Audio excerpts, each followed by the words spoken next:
Anong mensahe po ninyo sa lahat ng mga nagrereklamong mga senior citizens na nagme-message po sa amin na Ana?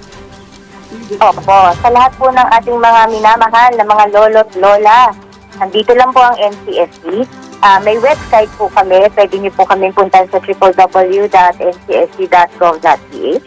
At meron din po kaming Facebook page. Doon po sa Facebook page namin, marami po kayong impormasyon na malalaman tungkol sa inyong mga benepisyo.